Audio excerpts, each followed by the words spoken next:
Welcome back to another episode of All in All with Alex. I'm your host, of course, Alex, and today we have a very special guest, Mr. Aaron. How you doing today, sir? I'm doing good, Mr. Alex. Yourself? Hey, I'm blessed. I can't complain. I can't complain. So, can you give the people a quick background about yourself, and then we'll dive into the questions? Oh man, I don't know if I can do a quick background. Well, hey, you can go. You can go as long as you need to. it's I don't stop. I don't stop the guests when they it's so talk. much.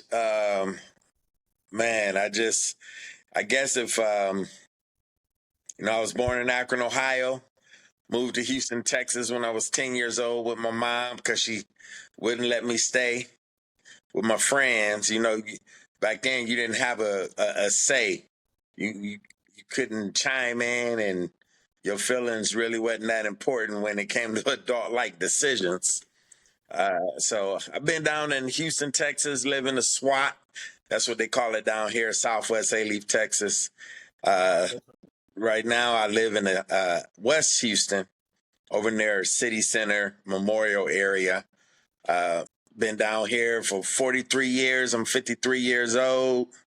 Uh, just right now, went through a workplace shooting about 8 years ago on disability. So I'm figuring I got to do something to stay sane and something to mean something. So I'm on the backside of my life.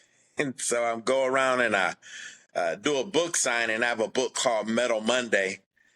Do book signings and I talk to people about running for your mental health, taking tragedies, turning them into triumphs, workplace violence, being if you ever find yourself in the midst of a public shooting, workplace shooting, active shooting situation, some things that you need to know. And that's pretty much what I'm doing now with that. And also the main thing that I do is I'm a minister of the gospel of Jesus Christ. So, I share the gospel wherever I go. But people is what I pour myself into. That's good. I mean, so let's dive into it then. Let's dive into it. So can you share more about that pivotal moment that led you to start running and transforming your health? Yeah, that's when I turned 40. Running had saved my life since then a couple of times. But when I first started running, I was 40 years old, had gone to the doctor to do my annual checkup, prostate cancer. 40 men got to get your prostates checked. I think they moved it down to 38 these days, but yeah, check with your doctor. Make sure you get your prostate checked. Make sure you continue to get it checked. They got a lot of good tests these days, but I plugged that in for us, man. But beyond that, everything came back great. My doctor just told me I needed to lose 40 pounds or it was going to lose me.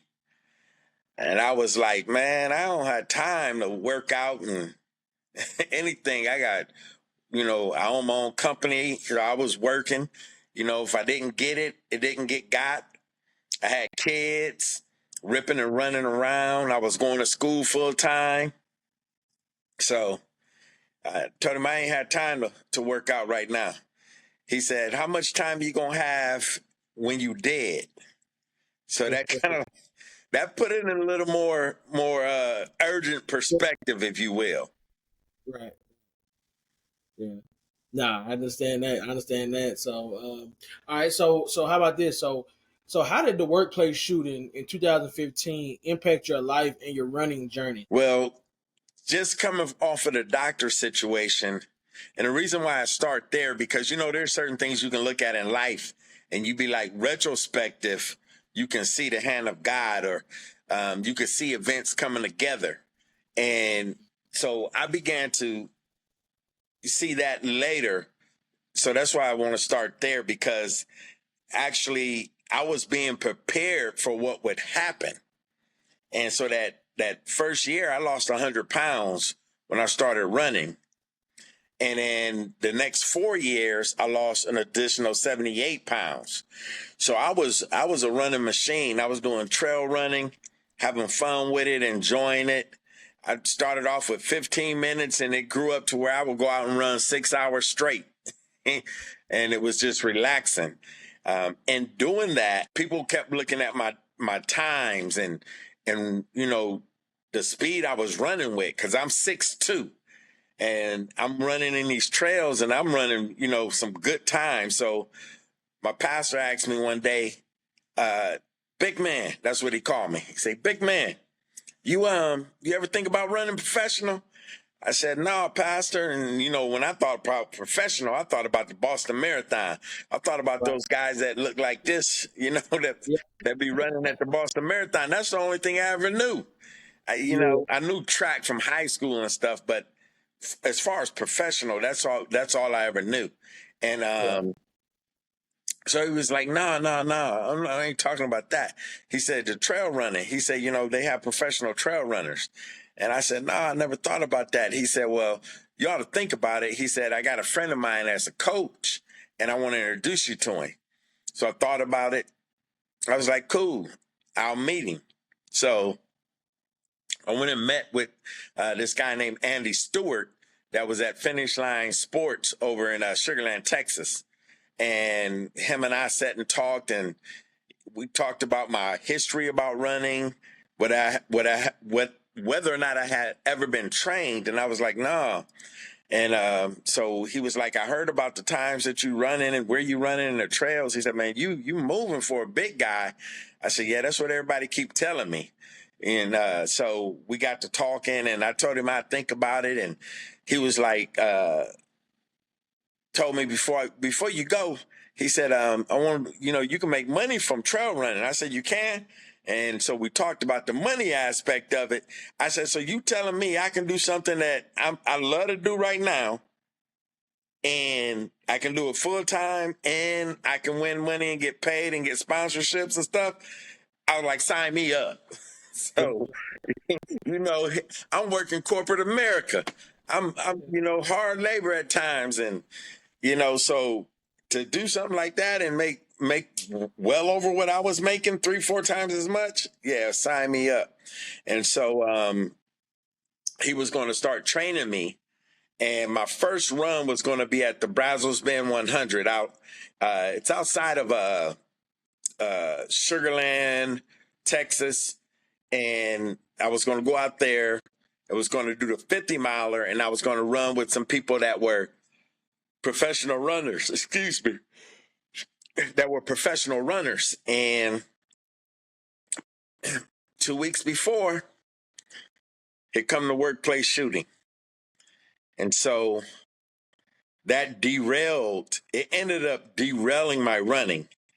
I still went to go do that race, but I couldn't perform on the level that I needed to. And because of the damage that was done, my right leg, the glute muscle, and that leg is constantly getting weaker. It has progressive muscle weakness. So the further I get away from that date, the weaker my leg has gotten.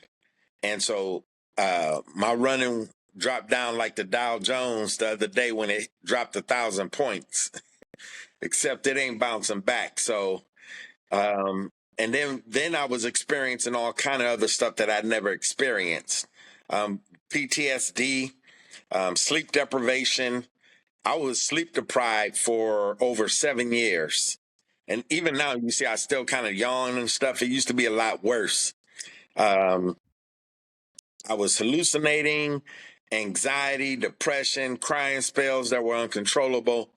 I mean, I would cry when it first happened. My crying spells was lasting anywhere from 2 to 4 hours, just totally uncontrollable. And it was a miserable existence. Miserable. Yeah, I mean, I can only imagine. I mean, you know, being involved in a workplace shooting, you know, a place where you're going on a daily basis where you're supposed to feel safe at, you know, and you almost lose your life. You know what I mean? You know, it's a possibility you could have lost your life. So I can only imagine, you know, going through something like that. So after that, okay, what led you, what motivated you to take the challenge of running 50 marathons in 50 states?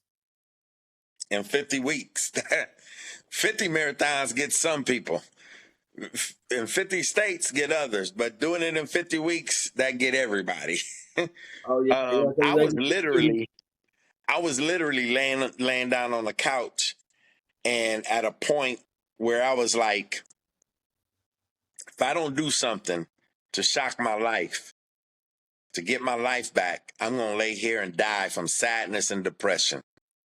I was like, my son going to come home one day and find me dead on a sofa. And I didn't want that to happen. And so I was telling my doctors, my psychologists, my psychiatrists, I need to do something. I need to do something. And they was like, well, what do you want to do? You want to go back to work? You want to do this? And work wasn't an option. Even now, thinking about going to work, or literally like I did exercises to try to do applications online, it wasn't healthy for me at all. And I decided, I'm going to sleep under a bridge before I go back to work like that. It's just what I've been through. It doesn't compute for me. It's one of those things where I would rather just die. It's like, go ahead and pull the trigger, because it ain't happening. Because I can't deal with the tsunami, the tidal waves, the hurricane, all at one time. I can't deal with what happens to me. So I needed to shock myself back. And I was thinking about how, the doctors, when people are coding and they doing open, whether they're doing the open heart surgery with the paddles, or whether they got the paddles or the pads, and they hit clear, and then they shock people to try to get their heart breathing or beating again and things like that. I was like, that's what I need to do for my life. But I was trying to figure out what to do. And one of my challenges was I had absolutely no trust in humanity. I had lost all hope in humanity, all trust. I didn't trust anybody. I was also had to deal with the PTSD, the sleep deprivation, the fear of being killed, losing my life, because there were subsequent attempts on my life because of what happened. In a lot of different situations that happened with the company, with the police here in Houston, Texas, the organized crime unit, the DA. It was just I was left to myself, basically. And so I needed to be somewhere where I would travel and get out of my comfort zone, out of the wall that I built up around myself, out of the cave that I had ran inside, out of the prison, from up under the mountain that was on top of me. And so I needed to be out to do something. People would say, well, how come you just didn't do a virtual run or something? And I was like, because it was too easy for me to just not do it that day if I didn't have to go somewhere. And then also, I needed to feel safe. And the feeling of safe took a long time to come back. Being safe and knowing that you're safe is one thing. But I also needed to feel safe because of my emotions were just, with PTSD, it's like being thrown out of a plane without a parachute and somebody yelling to you, swim. It's like, no matter how much I do the breaststroke, it ain't going to save me. And so I needed those three components with what I was doing. I also knew that I only had a limited time. It couldn't be something that took years for me to do. I needed something that was like, hit hard, start it now, keep it going until things change. And so that's when one of my doctors asked me, well, what do you think would work? And I was like, running. And they was like, yeah, we know you want to run, because I was also experiencing runner's depression. So I was like, no, seriously, running would help, because it'd help me deal with the stress and everything. So that's when I came up with the whole 50 marathons in 50 states in 50 weeks, because there's a running club that you can join where they have 50, you do 50 marathons in 50 states, and then you complete the challenge and you become one of the few people that complete it, and they give you a plaque and they celebrate you and things of that nature. And then there's another club that another friend of mine, a couple from Texas, from Houston up in Conroe, they have the 50 states. And then another friend of mine, he has the Marathon Maniacs, which they do the marathons, they do the half marathons, they do the ultra marathons, and then they do what is called a double agent, where you do 2 sets in every state. So it's yeah, that's crazy. So I took that idea from them, and then I just did it. I started it, and I went, and I was like, not gonna stop, not gonna stop. Learned so much about myself during that time. Plus, on top of that, COVID was happening. So I had throw another mix in there. I had already had my own personal um, pandemic and had isolated for, 5 years or so. And now you throw on top of that the world pandemic. And I was sitting there watching people go crazy from that. And my doctors were worried about me, like, how are you going to handle this? We're concerned. And I'm like, man, I've been in my own pandemic for 5 years. I said, isolating, it's not bothering me.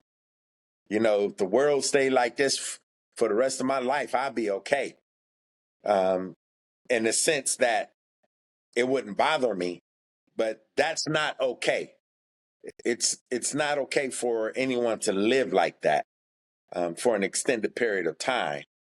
And we've seen what happened in the world with people, and people are still, from the pandemic, people are still experiencing post-traumatic stress from that, Oh and yes. and getting help, and anger and rage and all kind of stuff has been a result of those things. But I was fighting through it, and so that was a challenge. I remember this one race that I actually fell asleep, like was sleeping. And I hadn't slept in like a long, long, long time. So I didn't wake up to catch the bus to go out to the start line. And so I ended up asking them, I ended up walking over to the finish line, which was like 3 miles away. And I asked the lady if I could just run it backwards and then come back. And they let me do that. That was cool. That was real cool. Yeah, that's different. That's different. Okay, so with running the marathons, like how do you prepare mentally and physically for running a marathon every week?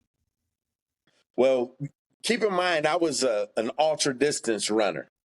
So my body was conditioned for I would say my body was conditioned for 50-mile runs.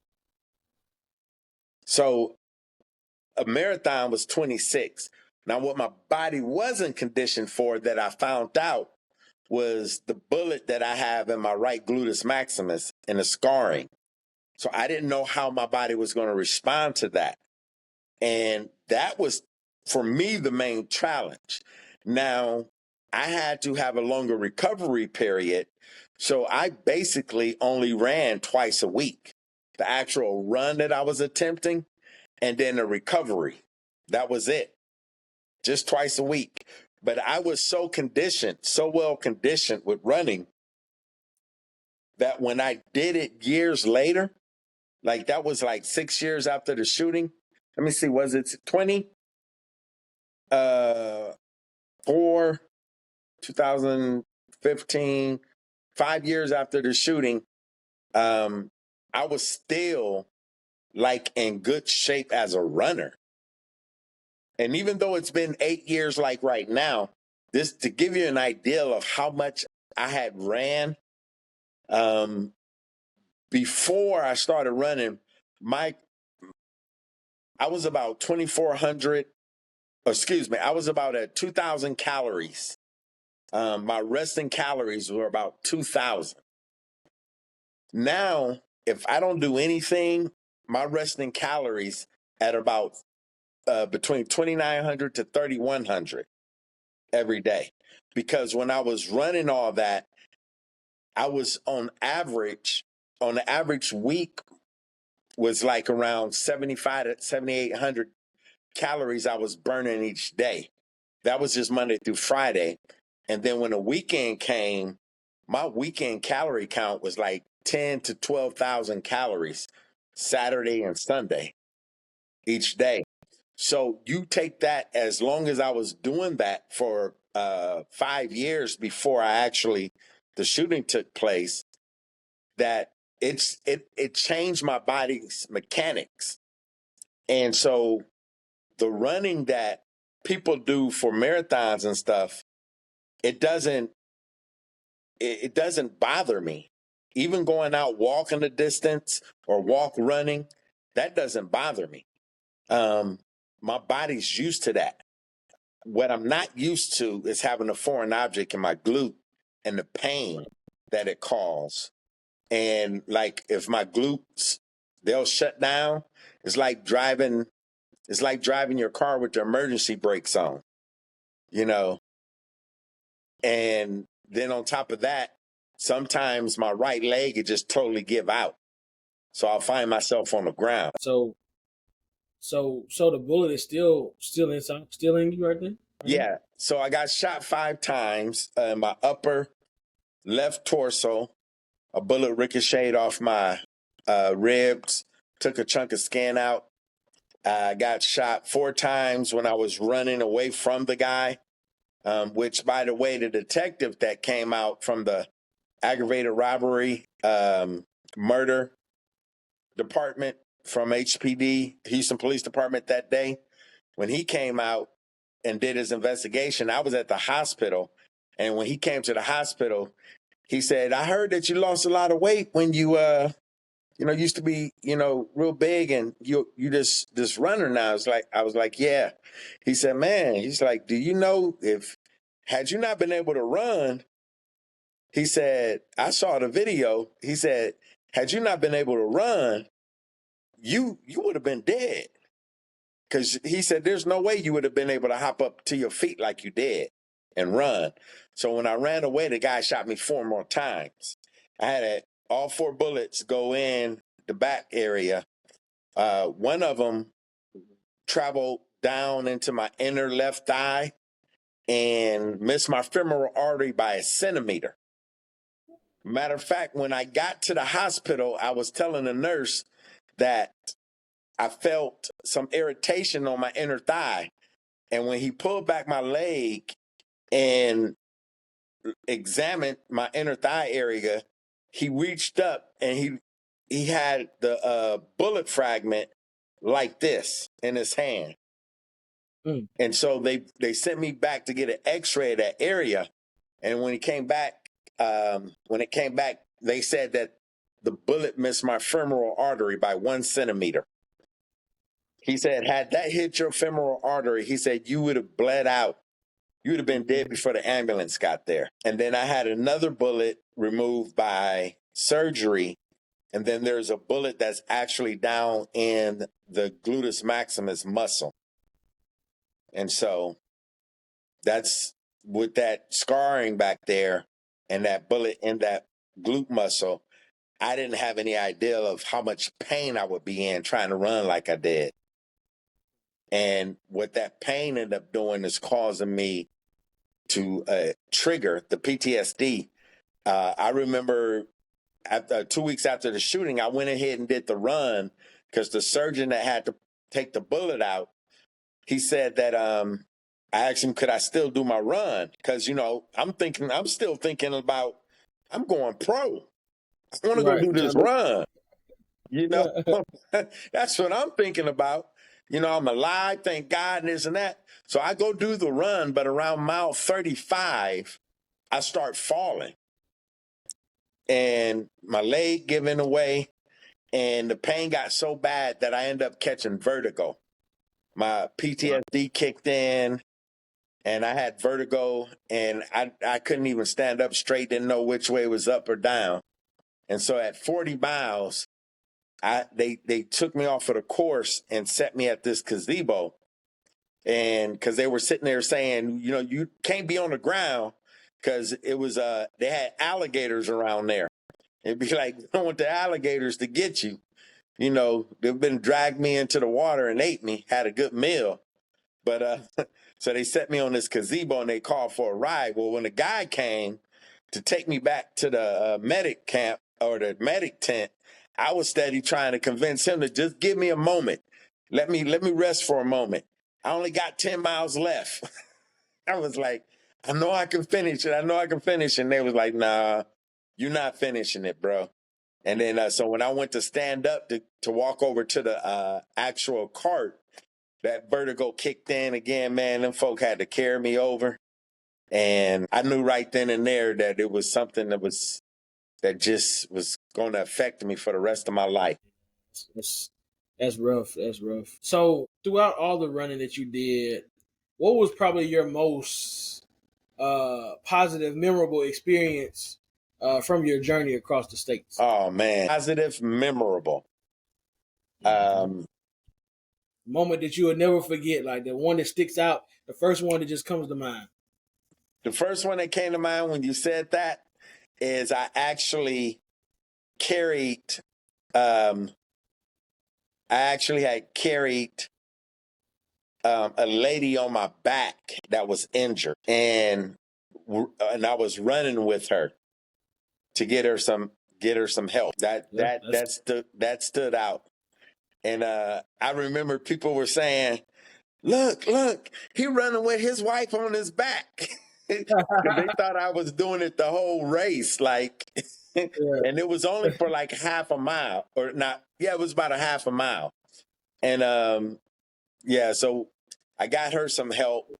And that when you said it, that just really that stood out. Is that Okay. even in the midst of what I was going through and what I was dealing with, that I was still had the mind and presence to help people that was in need. Yeah, I mean that's all that matters. You know, you help people and do right by people. That good is going to come back to you tenfold. I mean, people helped you from so you wouldn't get eaten by alligators. You know what I mean? So Yeah. you know, ain't no telling if they would never been there. Ain't no telling. You know what would have. You know when I. You know because that vertigo, you can't.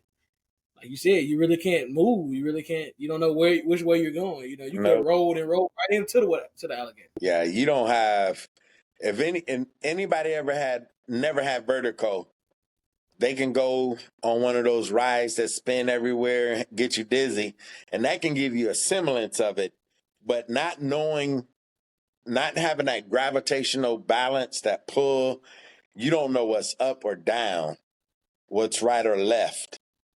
And it's yeah, that vertigo ain't nothing nice. And I will get triggered and my vertigo from the PTSD, it'll kick in because your body has to do something with that stress. So if I can explain that for a second, Go ahead. I was at a race in Medford, Wisconsin, out in the middle of nowhere. They had 200 people the previous year that did this Rails to Trail marathon. 200.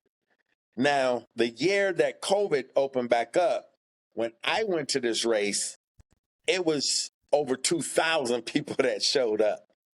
It's a beautiful run, beautiful race, but most people would have never discovered it except had it not been for COVID, because people was looking for races to do to get their states out the way.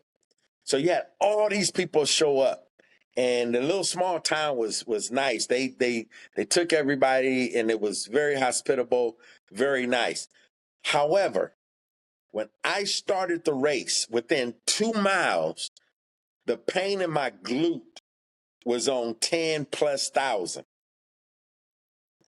I mean, I was in tears, but I had told myself that I needed to at least get to a half marathon, 13.1 miles, before I decided whether or not I could continue. While getting to mile 13, around mile 9, they had what is called a trap house. Now, if you're from the dirty South, it's not the same. I asked the lady, I was like, what y'all know about a trap house up here in this country farming neighborhood? Well, what the trap house is to them is like a shooting expedition. It's like an open gun range type thing. Okay. So because everything had opened back up, everybody wanted to do what they were doing beforehand. So it was like everything was taking place on the same day. And so they were out there shooting their weapons, their guns. And when I tell you, they were about 3/4 of a mile to a mile away from us, from the trail. I had to cut my phone on and start recording myself and talking to get the focus off of what was happening. I was already in pain, and now you hear all this gunfire.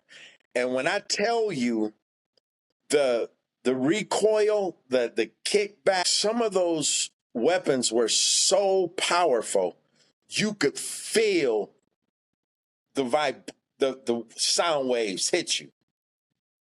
And I remember that there were some veterans out there. I was out there, so we were like just trying to get through it. People that had never been through anything like that, a shooting or something or a war, they were out there.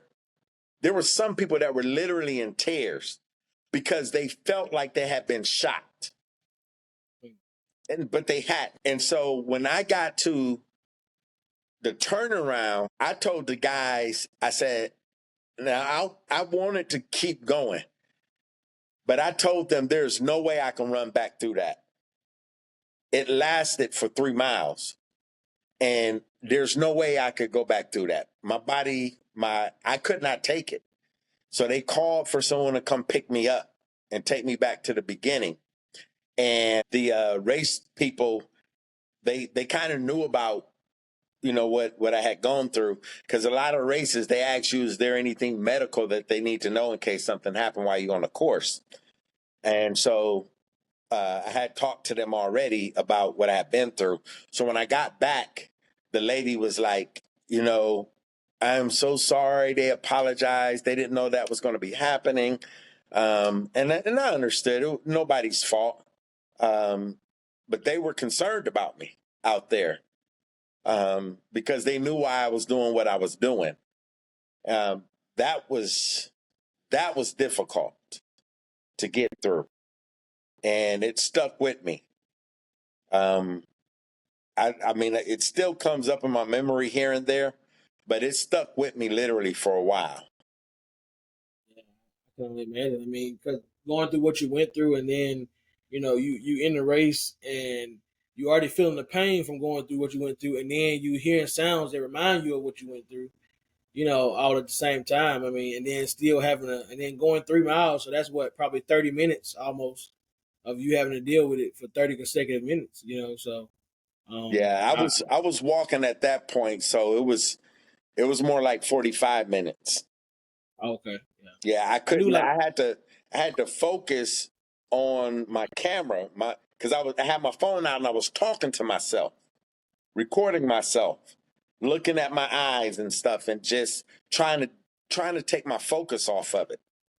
You right, know, right. and You need the to thing is as I went around the country, man, there were situations that happened that were worse, and I was telling myself, you can't make this up. I'm like, there's no way anyone could script this and make this happen. I was in Baltimore, Maryland for the Baltimore Running Festival, in which I love. Corrigan Sports, it's a family. They do a great job. Charm City, they do a great job with that event. And it's a big festival, but for running. But that year, they also had, because of COVID was shut down, they also had a huge tattoo expo and conference. And then they also had a huge concert at the bay down there. in downtown. And then on top of that, if that wasn't what packed it out there, you also had the Baltimore Ravens, and I think it was the Baltimore Ravens and the Steelers. I want to say the Steelers was Rivalry. playing, Yeah. and man, everybody and their mama flew in there for that. Yeah. And so it was packed there. So I'm coming from getting a massage and getting stretched, getting ready for my run the next day. And so I need to stop and get a shirt. So I'm going to stop at the Under Armour corporate store that's right off of the bay, right there. And so as I'm going up, there was this guy that was going around down there shooting people. Why is it that I walk up on it? He's into it with this other guy who turns out to be a police officer that's off duty with his wife. And so the guy, he goes to pull a gun out on the couple, where the police pulls his service weapon out and, with his badge, and got the guy at point blank range before he can get the gun out. And the dude just like putting his hands up, backing away. And I'm just recording this because I'm like, why am I in the midst of this? Right. Of all people that's in this city, why am I in the midst of this? And so when the guy walks away, he gets on his bike, he sees me recording. He comes over, he says some choice words to me, call me a snitch, and going about his way. Well, as I walk up to the Under Armour store, he comes from around the building and tells me, yeah, snitch, I ought to kill you. And so at that point in time, he's like right close to me. I could reach out and touch him. And so I told him, I said, I've been there and done that. And he said, that's because nobody ever shot you in your head. And so he pointed like this at me, but he was close to me. And so when he did that, man, I was like, I looked him dead in his eye and got up on him. I was like, well, then do it then. And I was just waiting for him because I seen where he had his gun at from when he was trying to, shoot that other couple. And so he just looked at me and laughed and backed up and got on his bike and rode off. Well, at that time, this police officer comes out of the store, and he was like, he's like, I'm a federal police officer. He said, what just happened? And I told him.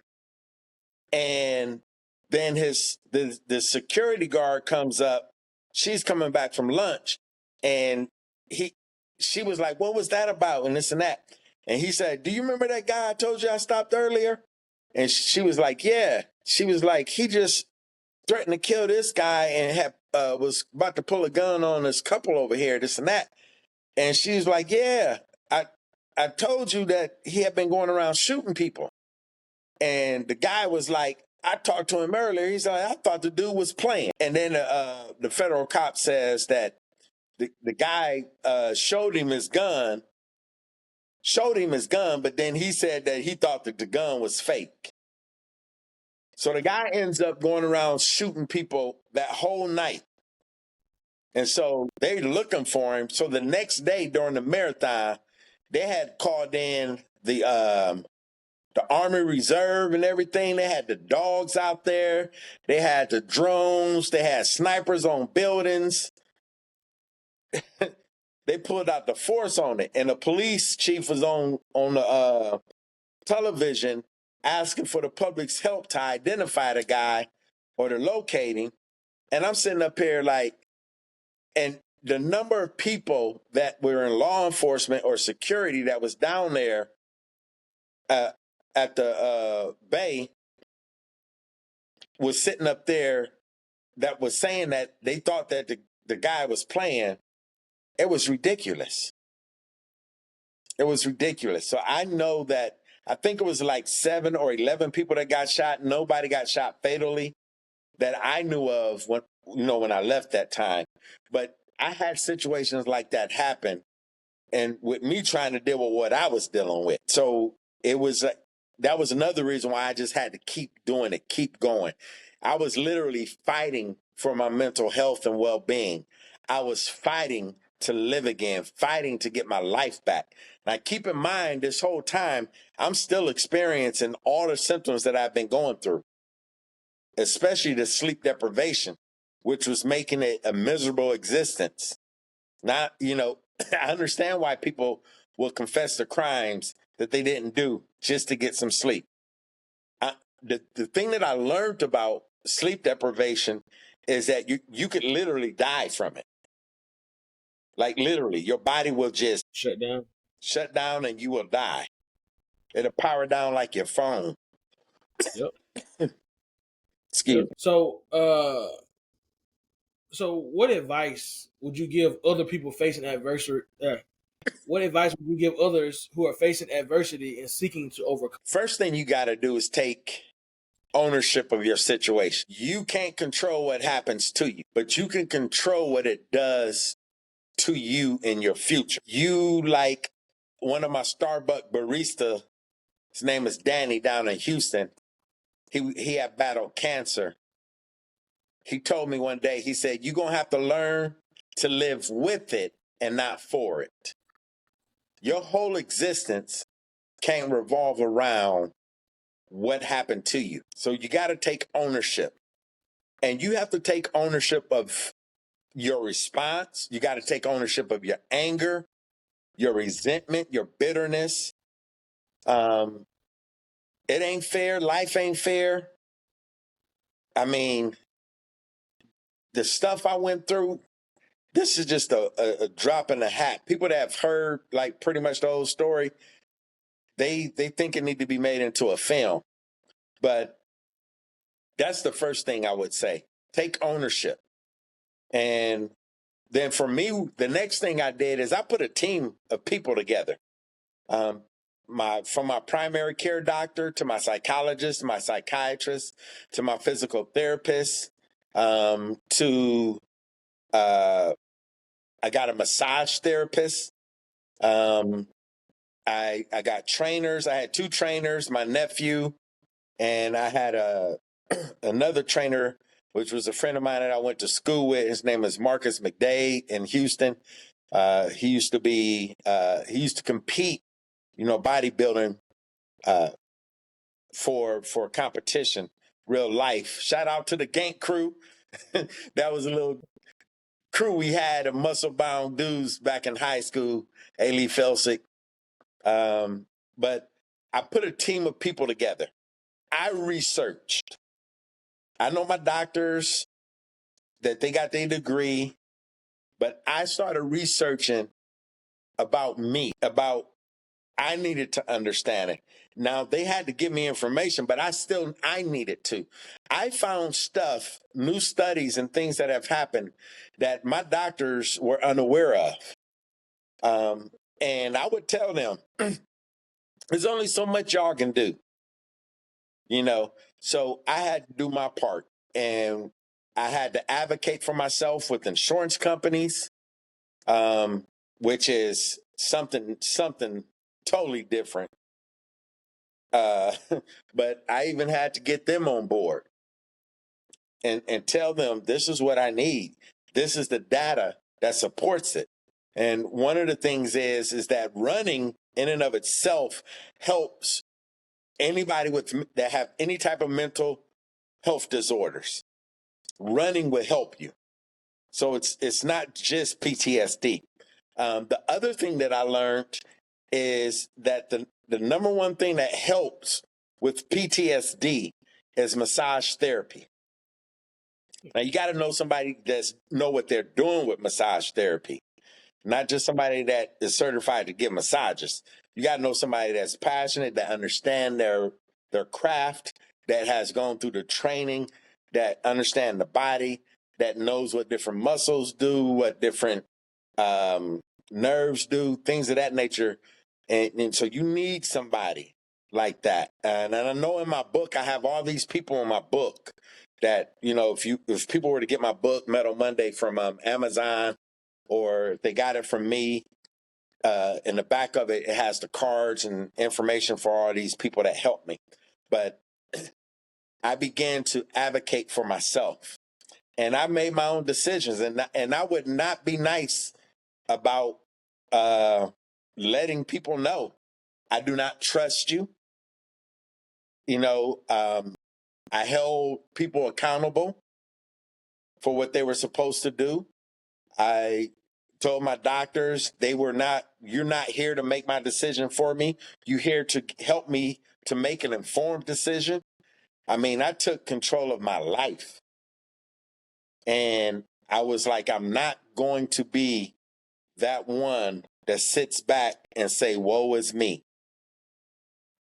Because my mom used to tell us, no matter how good or bad you have it in life, there's somebody that's got it better or worse than you.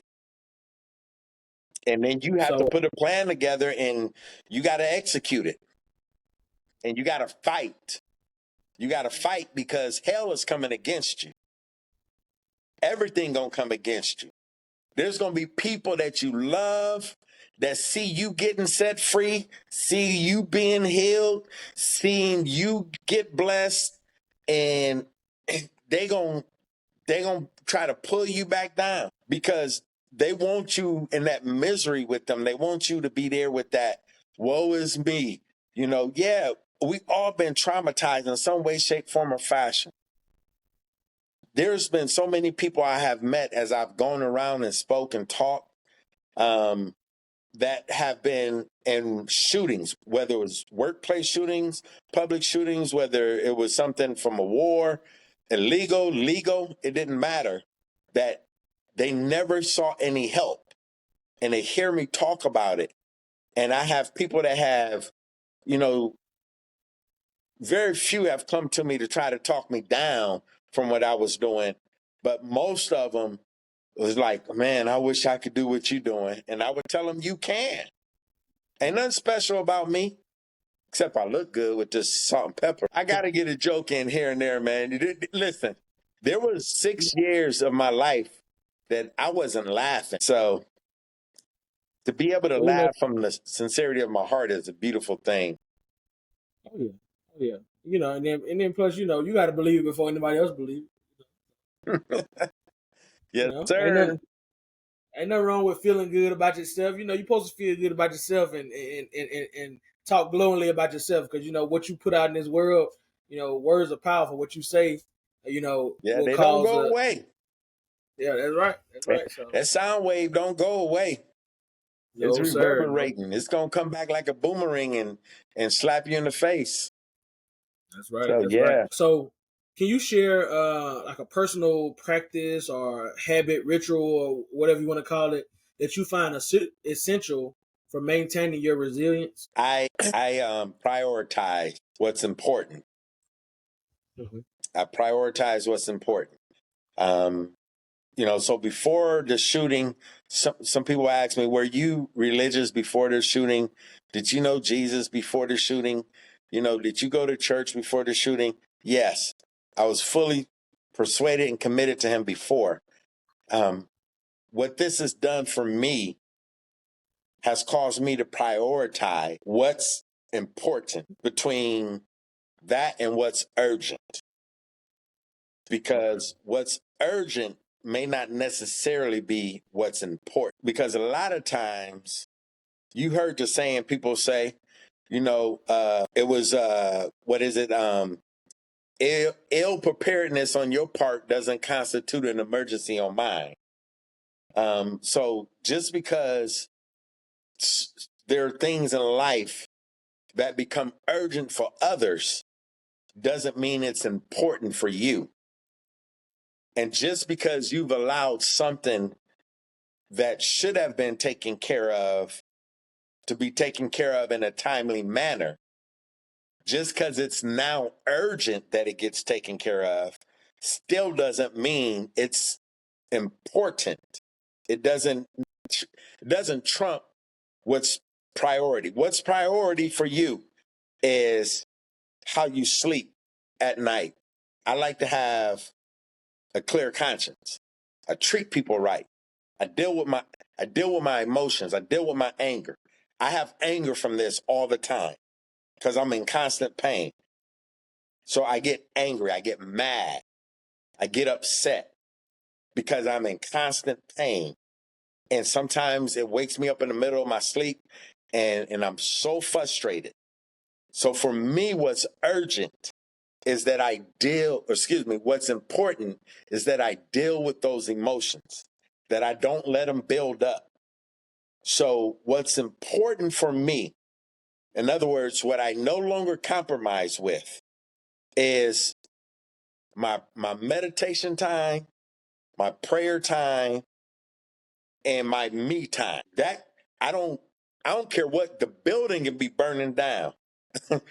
To me, I'm going to take a moment to thank God if that's all I can do before I dash out the door before the building collapses. But those things gotta be dealt with immediately, because if not, they're going to affect everything else in my life.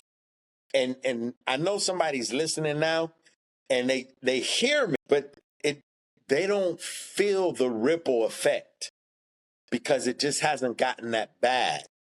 And one of the things I tell people when I go speak is I tell people, don't wait until you find yourself in the middle of a crisis to prepare. That what people call their second mind or their gut instinct or their first mind, their gut instinct or their intuition. I tell people that's God's spirit speaking to you. Listen. Don't try to. We just had the Hurricane Burrow down here in Houston. It's foolishness during the hurricane to try to go out and get flood insurance. And that's what happens to a lot of us. We try to get flood insurance.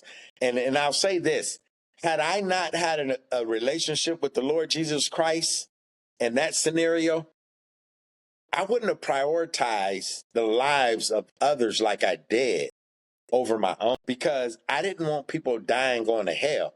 I didn't want people dying not knowing where they were going to spend eternity. I knew where I would spend eternity, but I didn't know where they would. Plus, on top of that, I always watched stuff at my job. I was aware of things where the company would say, I would report stuff there and say, oh, they just playing. Oh, we talked to them. Oh, we this. Oh, we that. Nobody took anything serious until this happened. But it was avoidable. The school shootings, they're avoidable. There's a lot that is avoidable, but because people have not prepared for what would I do in that situation. Yep, that's right. That's right. I agree. I agree. I agree. So, your book is, you said it's available on pretty much on all platforms, right? Amazon, all that. Yeah, it's on Amazon right now. I just have it on Amazon. And Okay. it's also in Canada with the running company. It's on their website, and I think they're going to have some in their stores as well. Okay. It's called Medal Monday, like the Olympic medals or Mm-hmm. a medal that you get from running a race, MEDAL Monday. It's on Okay. Amazon. Uh, Dr. Lauren Murfield is the author that it's under. I'm a co-author as well. But if you look it up, you'll see him. Um, and then it'll talk about me, but my picture isn't up there. I didn't want to Okay. scare nobody away with all this handsomeness. and, and so you can order it from there. And you can follow me on Facebook, or all my social media is The Running Servant, at The Running Servant, or Google The Running Servant. Everything will pull up. And if you want to get an autographed copy from me, if you reach out to me, inbox me, DM me, send me an email, aaronburros@yahoo.com, let me know. And I'll connect with you, get you an autographed copy. If you happen to have a copy already and want it autographed, I am traveling around the States again, speaking at different organizations, different runs, different fundraisers.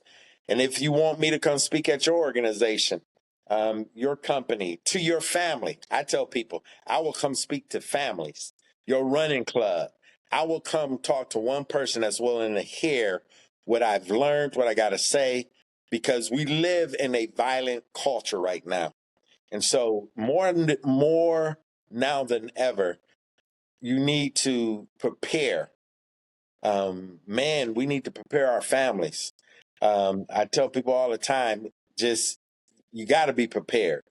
And you can go to the police and they can tell you stuff to do, but I tell people the thing that I have up on the police, and do the police, do whoever your company may have offer or whatever. But if you have an opportunity to speak with a person like me that actually been through it, that's invaluable. That's invaluable. Yep, definitely agree. I definitely agree. So, um, that'll for the most part do it. I definitely want to take this time to tell you I really appreciate you coming on the show, talking about your story, and just giving people tips and ways to be able to overcome any adversity that they may have went through. So I tell you, I definitely want to tell you I appreciate you for coming on today. Thank you. And my youngest son, his name is Alex. So you got a great name there. Appreciate Yes, sir. Yes, sir. I would agree. So everybody that's watching, appreciate you guys tuning in. You guys go down to the description of the show notes. You'll see all of Mr. Aaron's social media and things like that. So follow him. Go to Amazon, get his book, all that. You'll see all that in the description. Go support him, man, and hopefully he's in your state. You can catch up with him, get an autographed signed version of the book, get a picture with him, or whatever the case may be. So, but you guys have just watched another episode of All in All with Alex, and we'll see you guys on the next episode. Peace.